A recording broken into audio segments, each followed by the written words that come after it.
नमस्कार दोस्तों, ईडुको सीरीज में मैं सुभाष आपको फिर से स्वागत करता हूं। देखिए, आज हम लोग त्रिकोणमिति के क्वेश्चन नंबर 6 जो कि उदाहरण में है इसको देखेंगे। क्या है क्वेश्चन? त्रिभुज ABC में जिसका कोण B समकोण है। एक त्रिभुज बनाना है ABC, जो कि हम लोग यहाँ त्रिभुज रचना कर दे रहे हैं ABC। त्रिभुज ABC में जिसका कोण B समकोण है, यहाँ B समकोण बना दिया गया है। समकोण अर्थात 90 डिग्री का कोण बना दिया गया है। और आगे बोल रहा है कि AB बराबर 5 सेंटीमीटर, A से लेके B तक का लंबाई बोल रहा है कि 5 सेंटीमीटर, AB बराबर 5 सेंटीमीटर। और कोण ACB, यहाँ कोण C का मान दे रहा है 30 डिग्री, जो कि बोल रहा है, देखिए आकृति कितना 8.19 में, जो कि आकृति 8.19 में दिखना है। और यहाँ आगे बोल रहा है कि भुजाओं BC, यानी कि भुजा BC यह भुजा, और AC A से लेके C तक ले AC की लंबाइयाँ ज्ञात कीजिए। यानी कि इस समकोण त्रिभुज के अंदर एक भुजा का मान दिया हुआ है और एक कोण का मान दिया हुआ है, और अन्य दो जो भुजा बचा हुआ है उस दोनों भुजा के मान को ज्ञात करना है। तो सबसे पहले यहाँ बोल रहा है कि BC का कितना मान होगा। तो देखिए, यहाँ जब भुजा कोई भी एक भुजा का मान देता है और साथ में एक कोण का मान दिया गया होता है थीटा का मान, तो उसमें हम लोग जितना डिग्री का यहाँ कोण मान दिया हुआ है उसी को उपयोग करके और इस सवाल को बनाया जाता है। तो सबसे पहले अगर इसका मान निकालना है B से लेके C तक ले, अर्थात कह सकते हैं कि यह थीटा का मान दिया है तो इसके सामने यह P बन जाएगा, और यह तो 90 डिग्री के सामने का भुजा, यह कर्ण तो H फिक्स है, तो यह हो गया P, यानी कि इसको B हम लोग कहेंगे। तो P का मान पहले से दिया हुआ है और B का मान निकालना है और H का भी मान निकालना है। तो इसके आधार पर कहा जाएगा कि यहाँ P का मान और B के मान के बीच जो संबंध होता है, तो उसी संबंध को लगाकर और सवाल को आसानी से बनाया जा सकता है। यानी कि इस P और B में संबंध क्या लिख सकते हैं हम लोग? tan का संबंध लिख सकते हैं। tan, और यहाँ कितना डिग्री है थीटा की जगह पर? tan 30 डिग्री बराबर सूत्र क्या होता है? P/B। tan थीटा में सूत्र होता है P/B। तो tan 30 डिग्री का मान कितना होता है, यह हमेशा लिस्ट आपके दिमाग में सेटिंग रहना चाहिए। tan 30 डिग्री का मान कितना होता है? देखिए, बताया गया था कि सूत्र में कि sin थीटा बटा cos थीटा बराबर होता है tan थीटा। अगर sin 30 डिग्री का मान और cos 30 डिग्री का मान याद होगा तो उसको अनुपातिक मान कर देने से tan 30 डिग्री का मान निकाला जा सकता है, जो कि sin 30 डिग्री का मान कितना होता है? 1/2, और cos में 30 डिग्री का मान कितना होता है? √3/2। अब इसका मान 1/2, 2 चल जाएगा ऊपर, √3 आ जाएगा नीचे, और यहाँ 2 से 2 कट के 1/√3 आ गया। अर्थात कहा जाएगा कि tan 30 डिग्री का मान कितना होता है? 1/√3। तो इसका मान बैठा दिया जाएगा 1/√3, और बराबर यहाँ P का मान दिया हुआ है 5, तो P का मान बैठा दिया जाएगा, और B का मान जो कि हम लोगों को निकालना है, तो B का मान B ही रख दिया जाए। और इसको अगर तिर्यक गुना कर दिया जाएगा तो कितना हो जाएगा? B बराबर 5√3, यानी कि एक तो यह BC का मान ज्ञात हो गया। अब उसके बाद क्या है कि यहाँ भुजा A से लेके C तक ले, अर्थात H का मान ज्ञात करना है। तो इस H के मान को ज्ञात करने के लिए अब दो तरीका से ज्ञात किया जा सकता है। देखिए, क्या है कि इस त्रिभुज के अंदर तीनों भुजा में से कोई भी दो भुजा, जो कि इसका मान 5 और इसका मान जो कि आ गया है 5√3, तो यह दो भुजा का मान ज्ञात हो गया। तो पाइथागोरस के नियम लगाकर H का मान उस विधि से भी ज्ञात किया जा सकता है। एक प्रोसेस यह हुआ, और दूसरा प्रोसेस यह भी कहा जा सकता है कि यहाँ P का मान है पहले से जानकारी, तो इसी के आधार पर H का मान P और H वाला रिलेशन लगाकर अर्थात कह सकते हैं कि P/H साइन वाला उसके अनुसार भी ज्ञात किया जा सकता है। और दूसरा यह भी कहा जा सकता है कि यहाँ B का भी जब मान निकल गया है तो B और H का भी रिलेशन लगाकर उस तरह से भी सवाल को बनाया जा सकता है। देखिए क्या होता है कि मैथ में बनाने का कोई सवाल को एक निश्चित विधि नहीं होता है, अगर उसको चाहिएगा तो बहुत सारे अलग अलग तरीका अपनाते हुए बनाया जा सकता है, अर्थात विधि अलग अलग अपनाया जा सकता है। तो यहाँ कहा जाएगा कि P का मान दिया है और H का मान निकालना है, तो P और H में जो संबंध होता है किस चीज का होता है, साइन का होता है। तो कह सकते हैं कि साइन 30 डिग्री, यहाँ तो थीटा का मान 30 डिग्री ही है, तो कहा जाएगा कि साइन 30 डिग्री इसका क्या होता है, अनुपातिक मान P/H। तो साइन 30 डिग्री का मान कितना होता है 1/2 और यहाँ P का मान कितना है 5, जो कि यहाँ बैठा दिया जाएगा, और बाई H का मान यहाँ निकालना है तो H। अब यह तिर्यक गुना कर देने से H बराबर यहाँ कितना हो जाएगा 5 × 10, यह भी हो जाएगा सेंटीमीटर में और यह भी हो जाएगा सेंटीमीटर में। आंसर दोनों भुजा का मान निकल गया। यानी कि कहा जाएगा कि यह जो B का मान निकला है तो कह सकते हैं BC का मान कितना आ गया 5√3 सेंटीमीटर, और AC का मान निकालना था तो जो कि AC बराबर कितना आ गया 10 सेंटीमीटर। यह दोनों आंसर मिल गया।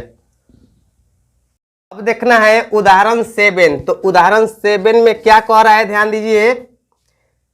त्रिभुज PQR, त्रिभुज PQR में जिसका कोण Q समकोण है, जो कि इसका चित्र निर्माण किया जाए। यहाँ कह रहा है कि PQR और इसमें Q का समकोण रूप बोल रहा था, तो क्या बोल रहा है कि त्रिभुज PQR में जिसका कोण Q समकोण है, देखिए आकृति 8.20, यानी कि आकृति 8.20 में दिया हुआ है और यहाँ बोल रहा है कि PQ बराबर 3 सेंटीमीटर। P से लेके Q तक ले यह जो भुजा का मान है कितना है 3 सेंटीमीटर, 3 सेंटीमीटर, और PR का मान PR का मान यहाँ 6 सेंटीमीटर है। P से लेके R तक ले का मान दिया हुआ है 6 सेंटीमीटर।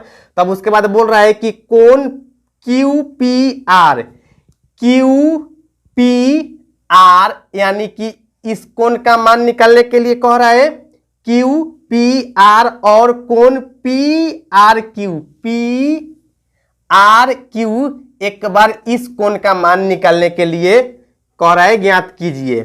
तो देखिए क्या है कि यहाँ इस समकोण त्रिभुज के अंदर दो भुजा का मान दिया हुआ है, और जब दो भुजा का मान दिया हुआ है तो इसी दोनों भुजा के सहारे यह तो एक समकोण त्रिभुज हो गया, और इसके अलावे जो दो अलग अलग कोण बचा हुआ है, इस दोनों कोण को मान ज्ञात करने के लिए बोल रहा है। यानी कि एक बार कोण QPR का मान ज्ञात करना है और एक बार PRQ का मान ज्ञात करना है।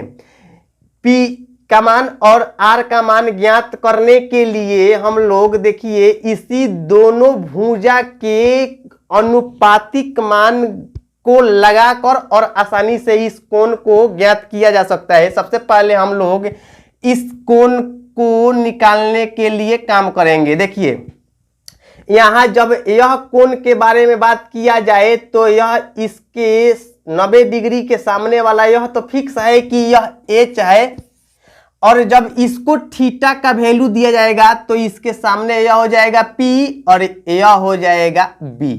कब? जबकि इसको थीटा का मान वैल्यू दे रहे हैं तब इसके सामने यह तो भुजा हो जाएगा P और यह हो जाएगा B।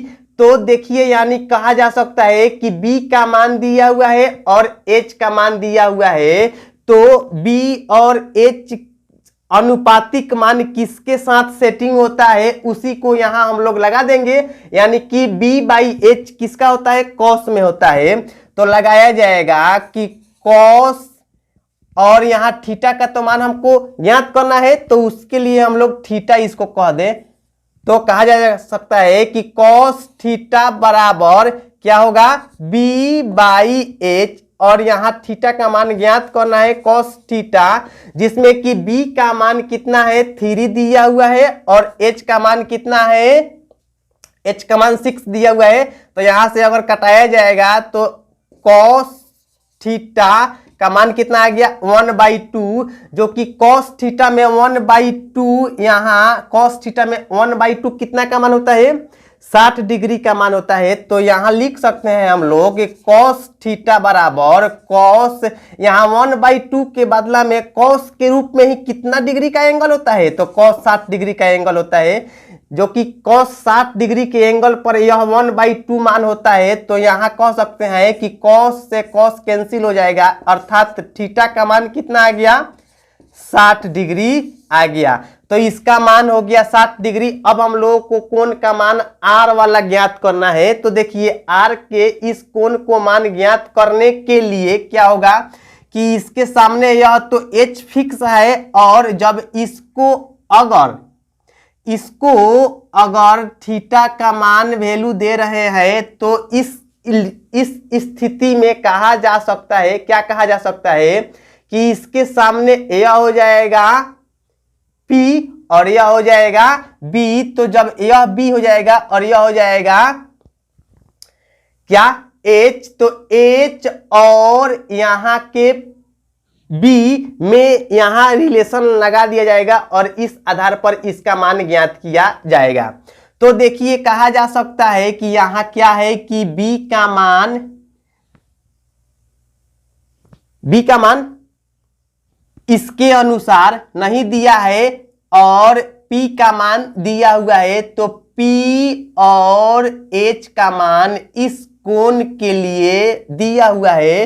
तो P और H में जो रिलेशन बनता है क्या होता है, साइन थीटा का मान होता है। तो उसका सूत्र लगाया जाएगा कि साइन और यहाँ कितना डिग्री का एंगल लेकर चलना है, यही तो मान निकालना है। यानी कि कह सकते हैं कि साइन R बराबर क्या होगा P/H, और साइन R का ही मान निकालना है। तो साइन R बराबर P, इसके सामने वाला यह मान दिया हुआ है P कितना 3, और यह H का मान कितना दिया हुआ है, H का मान 6 है, तो जो कि कट जाएगा। तो इसका साइन R, और साइन में 1/2 कितना डिग्री का मान होता है 30 डिग्री का मान होता है। तो हम लोग लिख सकते हैं कि साइन 30 डिग्री के लिए 1/2 मान होता है। तो साइन 1/2 के बदला में साइन 30 डिग्री लिखा जा सकता है। अब यहाँ साइन से साइन कैंसिल हो जाएगा, तो यानी कि R का मान कितना हो जाएगा 30 डिग्री। जैसे कि यहाँ हम लोग R का मान 30 डिग्री प्राप्त कर लिए है, तो यहाँ थीटा माने थे तो थीटा का मान आ गया है 60 डिग्री। चाहते तो यहाँ थीटा नहीं कह के इसको हम लोग P भी कह सकते थे। तो क्योंकि यहाँ P वाला एंगल को ज्ञात करना है तो P भी रख के और इसका मान ज्ञात किया जा सकता है। तो इस आधार पर कहा जाएगा कि P का मान कितना आया 60 डिग्री, और यहाँ R वाला का मान कितना आया 30 डिग्री। तो 60 डिग्री और 30 डिग्री मिलकर हो जाएगा 90 डिग्री, और यह तो अकेले पहले से ही है 90 डिग्री। तो यह सब मिलके हो जाएगा त्रिभुज के अंतर्गत तीनों कोणों का मान मिलाकर 180 डिग्री हो जाएगा। देखिए अब हम लोग देखेंगे उदाहरण 8। उदाहरण 8 में क्या बोल रहा है, यदि साइन A माइनस B बराबर 1/2, इसका मान पहले लिख दिया जाए। क्या बोल रहा है कि साइन A माइनस B बराबर 1/2, और उसके बाद और बोल रहा है क्या कॉस A प्लस B, इसका मान दे रहा है 1/2, और आगे कुछ शर्त जैसा लगा रहा है। क्या लगा रहा है कि 0 डिग्री यह इससे 12 है। अगर A और प्लस में B, A और B दोनों का मान जोड़ दिया जाएगा तो 0 डिग्री से 12 आएगा।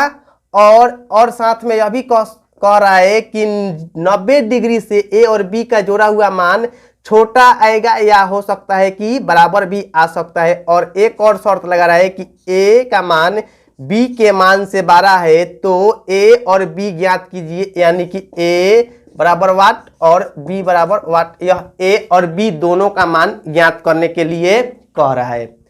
तो देखिए यहाँ हम लोग एक समीकरण का रूप तैयार करेंगे और समीकरण के आधार पर ही इस सवाल को बनाना संभव है। तो क्या है कि साइन a माइनस बी का मान दिया हुआ है 1/2, जो कि आपको यह याद होना चाहिए कि 1/2 साइन में, किसमें, साइन में कितना का मान होता है, जो कि साइन में 30 डिग्री का मान होता है 1/2। तो यहां लिख सकते हैं हम लोग साइन a माइनस बी बराबर 1/2 के बदला में साइन के रूप में लिख सकते हैं कि साइन 30 डिग्री। यानी कि अब कहा जाएगा कि साइन इधर भी आ गया है, साइन इधर भी आ गया है, तो साइन से साइन कैंसिल हो गया। यानी कि एक समीकरण के रूप में यह ज्ञात हुआ कि a माइनस बी बराबर 30 डिग्री। इसको हम लोग समीकरण 1 कह सकते हैं। उसके बाद इधर देखिए कॉस में 1/2 कितना का मान होता है, इसमें कॉस के अनुसार चलना है और इसमें साइन के अनुसार चलना था। तो कॉस में 1/2 जो कि 60 डिग्री का मान होता है, तो यहां हम लोग लिख सकते हैं, क्या लिख सकते हैं, कॉस a प्लस बी बराबर कॉस 60 डिग्री। यहाँ कॉस में 60 डिग्री का मान होता है 1/2। अब कह सकते हैं कि दोनों साइड में कॉस कॉस आ गया है, तो कॉस से कॉस कैंसिल हो गया। यानी कि कह सकते हैं कि a प्लस बी बराबर 60 डिग्री। तो इस आधार पर कहा जाएगा कि यह हम लोगों का समीकरण 2 मिल गया और यह समीकरण 1 मिल गया। तो समीकरण यहाँ 1 और 2 से चला जाएगा और इसी से कुछ मान ज्ञात करना संभव है जब दोनों से चला जाएगा एक साथ है तब। यानी कि कह सकते हैं कि a माइनस बी बराबर 30 डिग्री और यहां कह सकते हैं कि a प्लस बी बराबर 60 डिग्री। यह समीकरण 1 का मान है, यह समीकरण 2 का मान है। देखिए क्या है कि दो चर वाले रैखिक समीकरण में समीकरण जो अब दो अलग अलग मिल जाता है, तो उस समीकरण को हल करने का कौन कौन सा तरीका होता है, मुख्य रूप से 3 विधि होता है। तो वह 3 विधि में से एक जो विलोपन विधि बहुत फेमस विधि होता है, तो उसी विधि को अपनाते हुए इस सवाल को बना दे रहे हैं। और चाहिएगा तो आप किसी भी विधि से अपनाते हुए और इस सवाल को बना सकते हैं। तो यहाँ एक बार b का मान माइनस में है और यहाँ एक बार b का मान प्लस में है, तो इस तरह से यह कटा दिया जाएगा b से। तब कितना हो जाएगा, यहाँ a प्लस में है और यह भी a प्लस में है, यानी कि 2a। इसके बदला में हम लोग लिख सकते हैं जोड़ के a 2a बराबर इधर भी यह दोनों 30 भी प्लस में है और 60 भी प्लस में है, तो इस दोनों को जोड़ के कितना हो जाएगा, 90 लिख सकते हैं। यहाँ a बराबर क्या हो जाएगा कि 90 बटा जो कि 2 इधर गुना में है तो आएगा तो भाग में हो जाएगा, यानी कि कितना हो गया 45। तो इस आधार पर a बराबर कितना डिग्री का मान निकल गया, 45 डिग्री आया। तो इस a के मान को समीकरण 1 में या समीकरण 2 में किसी में भी अगर a का मान 45 डिग्री बैठा दिया जाएगा तो b का भी मान ज्ञात हो जाएगा। देखिए अधिकांशतः यह कोशिश कीजिएगा कि प्लस वाला के समीकरण में ही किसी भी मान को बैठाना ज़्यादा अच्छा रहता है, गलती होने का चांस पूरा खत्म हो जाता है। तो अब हम लोग यहाँ कह सकते हैं कि a का मान समीकरण प्लस वाला कंडीशन यह चल रहा है, दूसरा वाला समीकरण, तो इसके लिए कह सकते हैं कि a का मान समीकरण 2 में रखने पर, अगर समीकरण 1 में भी रख के बनाइएगा तभी भी आसानी से बनाया जा सकता है, या समीकरण 2 में भी रख के आसानी से बनाया जा सकता है। तो अभी बोले हैं कि प्लस वाला स्थिति में तनी ज्यादा रखना अच्छा रहता है, तो इसीलिए यहाँ क्या है कि समीकरण 2 में रख रहे हैं। तो a प्लस बी का मान कितना है, 60 डिग्री, जिसमें कि a का मान कितना आ गया है 45 डिग्री। तो a के जगह पर उस 45 डिग्री के मान को बैठाया जाएगा, तो a का मान 45 डिग्री प्लस में b बराबर में 60 डिग्री। अब यहाँ क्या हो जाएगा कि b का मान ज्ञात करना है, तो जो कि 45 इधर प्लस में है, तो लिख सकते हैं कि b बराबर 60 डिग्री माइनस में 45 डिग्री, यानी कि b बराबर यह 60 में से 45 घटेगा तो कितना हो जाएगा 15 डिग्री। तो इस तरह से a का मान आया है 45 डिग्री और बी का मान आ गया है 15 डिग्री, जो कि हम लोगों को ए और बी दोनों का मान ज्ञात करना था। और शर्त के आधार पर यहाँ ए का मान बी के मान से 12 होना चाहिए, जो कि ए का मान 45 डिग्री है और बी का मान 15 डिग्री है, जो कि शर्त के अनुसार यह ए का मान इस बी के मान से 12 आ गया, यह भी पालन कर गया। अब दूसरा यह भी कहा जाएगा कि यहाँ जब समीकरण में ए और बी दोनों को जोड़ दिया जाएगा तो 45 और 15 जुटेगा तो 60 हो जाएगा, जो कि 0 से 60 12 हो गया। और दूसरा यह भी कहा जा सकता है कि यहाँ शर्त के आधार पर बोल रहा था कि 90 से जोड़ा हुआ मान छोटा होना चाहिए या समान होना चाहिए, तो यहाँ छोटा बन रहा है। और इस आधार पर समीकरण 1 और समीकरण 2 को हल करने से ए और बी का पूर्णतः मान निकल चुका है।